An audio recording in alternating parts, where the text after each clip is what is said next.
Welcome back to 101 East in the Maldives. Earlier, we spoke to President Gayoom ahead of the second round of the country's historic presidential election. Now, his opponent, Mohamed Nasheed, an outspoken political activist who's been locked up several times after criticizing the government. Today, Mohamed Nasheed leads an opposition coalition seeking to end President Gayoom's 30-year reign. Joining us now is presidential candidate, Mr. Mohamed Nasheed. Thank you very much for being with us today. In this first round of voting, you garnered 25% of the ballot. That means 75% of the ballots did not go to you. Were you surprised? People didn't vote against me. People voted against Gayoom, and in the process they decided who was the best person to vote for while voting against Gayoom.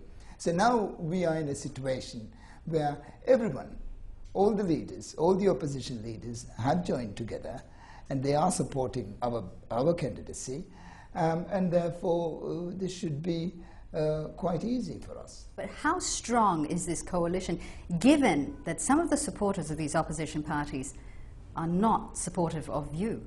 Our political aspirations might be different. Our political leaders would want to aspire to become political, to hold government. And I have also promised that there will be, we hope that there will be another election when democracy is more stable. So hopefully during midterm.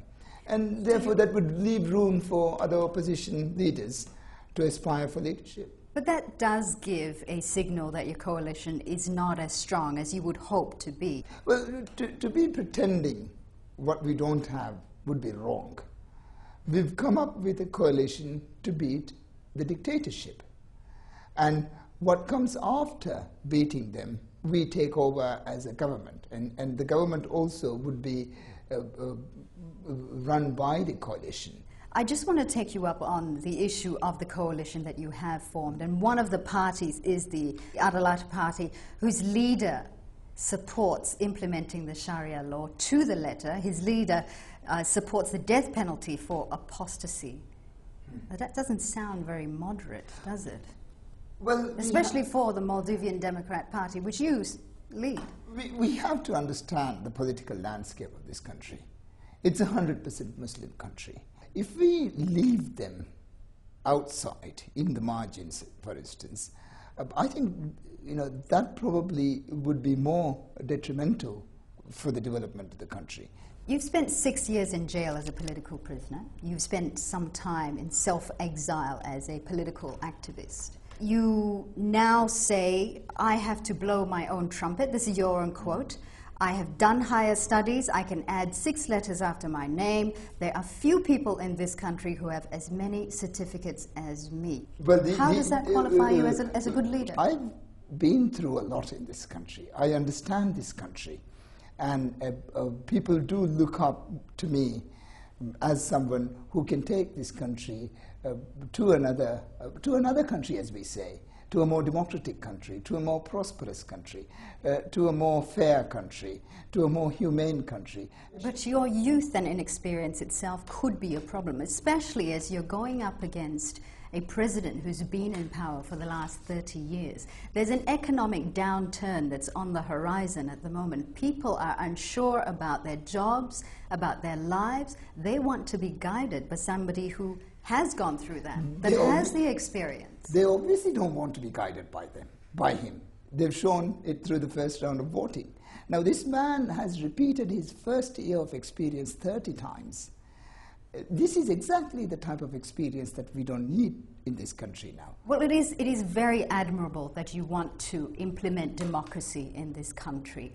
But what is democracy to somebody who has no job, who is living in poverty, who is struggling to bring up their children? What specific plans do you have to help the 21% of this population that is living in poverty? We believe that we can change this country to a much, much more prosperous country. The people can have a really good life here. It's a rich country in natural resources. Our economy is doing good. Tourism is booming. Fisheries, we can still make it more productive, we could still earn more revenue through fisheries, and there's many other marine resources. We have a whole number of other untouched natural resources where we could use them. But cronyism, nepotism, and the dictatorship has stopped us from using these resources for our betterment. I assure the people of this country that with us, they will prosper and they will have a much better life. Getting into power would mean that you would have to work with people who were against you in the past, people who perhaps tortured you, threw you into jail, who manufactured that torture machinery. Will you hold these people accountable for what they did to you? I've always believed that you cannot move forward with vendetta and with vengeance in your mind. You have to be forgiving and you have to be compassionate. You can't go for a witch hunt. Having said that, will there be place for Gayoom and his allies in a Nasheed-led democracy? It's very important to have a place for Gayoom. We have never had a former ruler alive staying with us. Statehood, statecraft involves past rulers, involves experienced past rulers to be in the country, at times coming out and sharing their experiences of the past. That means you would have to court him into your parliament, into your government as well, because he does have the power to instigate against you if you get into power. But we've been able to curtail him while he is in power, and I have no problem in letting him out and be, the fear that he would come and disturb us. Never. If President Gayoom wins another term in office, does that mean an end to democracy? Definitely. But he has been credited for introducing democratic reforms recently. He no longer stifles opposition voices. It is a start, isn't it? It's a progressive start for the Maldives. Democracy here is in spite of him, not because of him. We've just held our hands together. We have been able to overcome our fears and come out as a political entity. We've organized ourselves not because he's allowed us to do that, but because we did it in exile and came back and we started running the party at home. Simply the numbers had meant that he couldn't arrest us anymore. After all is said and done, after the fight has been fought, and if you do not get into office, was the fight worth it? To start with, we will, God willing, win it. There's no doubt about that. We are very certain that we will win it. More than 70% of the country is saying that they don't want Gayoom in. You really have to go into serious rigging to get any other result out of this. It's been very worth it. We've all enjoyed, in many instances enjoyed it, and we've all learned through this whole process.